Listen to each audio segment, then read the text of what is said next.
questions on Easton Cowan compared to one in Columbus. Yeah. But it's still a scenario that all teams have to deal with. I just think it's so much easier.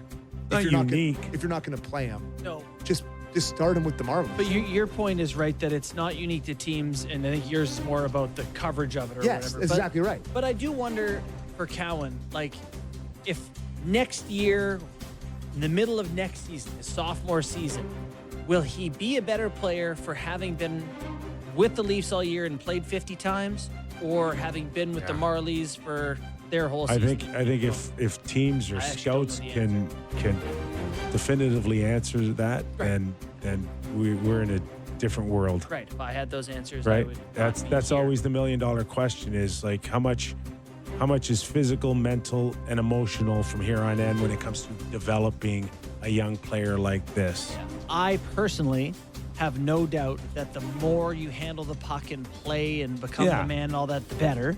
Yeah.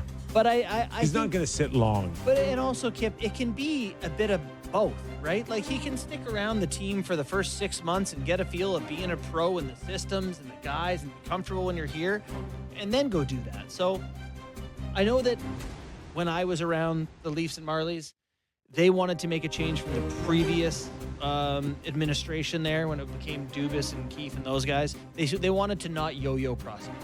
They just said, call them up only when it's time. And they're going to be there, and we don't intend for them to go back. I kind of like that. But we'll see with Cowan what they choose to do. I just think it's not going to be a circus. Obviously, that's a too strong a word. But I do think that all the fans will be like, where's Cowan, where's Cowan, where's Cowan, where's Cowan every single day. Mm-hmm. And I think that's going to be a thing. And I think it's just so easy. Easy to avoid that. If you're not going to play him anyway, if you're going to play him other night, just start him with the Marlins. The other factor makes so much more sense. The other factor you got to stress too here going into this season. What Dallas season. did with Stankoven. They kept him in the minors all year, and he came up. He was great. The other thing I think, and I don't know even if we have enough time to really have a conversation on this, is lots of time. How much, like, how will this season feel differently from last season when it comes to the pressure of this organization to win now? Is it more, less, or the same? I'll start with you. I think it's less. I feel like every year we've come in here and it's been like the pressure of, oh my God, we might lose some part of the core four has always hung over it. And almost that a piece has been lost. It even felt in the past like this is a, sort of a evaluation of Kyle Dubas, or like this is his last stand. This is the core four's last stand. This is someone's last stand. And I believe it was Jonas Siegel wrote a little something about that too. But this year it kind of feels like a lot of new guys, almost like a new turn of the page here. I get the impression you don't agree with that. Oh, I'm so opposite you. Yeah. Because the window to win now, like we've been in this for like 4 who's or 5 gonna leave? years. They'll be here next. A coach, a general manager? Yeah, I feel like that's there for every team every year. I don't know. No, it's not. It's not. So I believe that there's a tremendous amount of pressure on Brad Treliving and to a lesser extent, Craig Berube to keep the fan base and everybody believing that you can compete for Stanley Cup. Mm-hmm. So let's play out this scenario where they score 100 points, I guess. They finish in the top 3 in the Atlantic. They lose either in the first round or in the second round. Like, everybody gets to keep their jobs? I think it's fair to say, Kip, that they should be held to a higher standard than that, right? Like they walked into a situation with a lot of talent.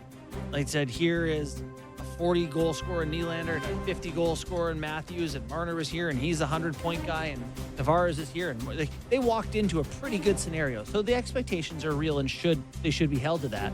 And I do think it matters how it happens. Are we seeing progress? Does it feel like they've stagnated? They haven't improved upon it? That's relevant for sure. This is year 3 for Tree. I agree with you on that.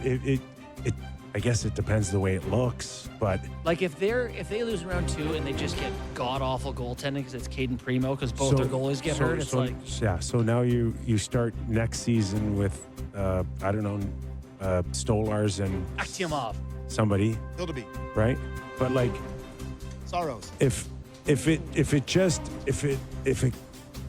it continues to disappoint, like how many true changes would you like to see? Like, I'm not getting ahead of myself, but I'm just, my whole point in all of this What is are the that stakes? what's at stake here?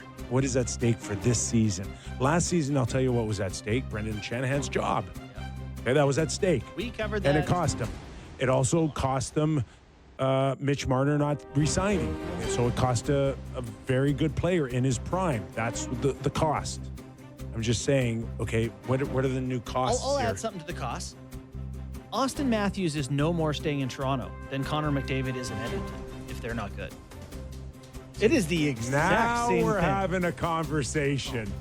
Dude, Now- if they play 2 years Thank and they're you. not cup competitive, you don't think he's going to go take 17 Buddy, to go play for the Coyotes? Not only that, if By the way, they're in the league in my new You know, scenario. It's show 1, boys. Oh, We're setting yeah. the table, sir. It's a show. You It's can't a do Thanksgiving show. till you set the table. Leave it. this is what Good Lord. this is a perfect conversation. It's not a conversation that we're going to have like in as soon as for the year. after It's the not relevant. This is relevant now before the season starts I get to ask what's at stake They for the need Toronto to show Maple Leafs. that they are going to continually be a team that can compete for the Stanley And Cup. if they don't, could we see a retool or a rebuild or a blow up?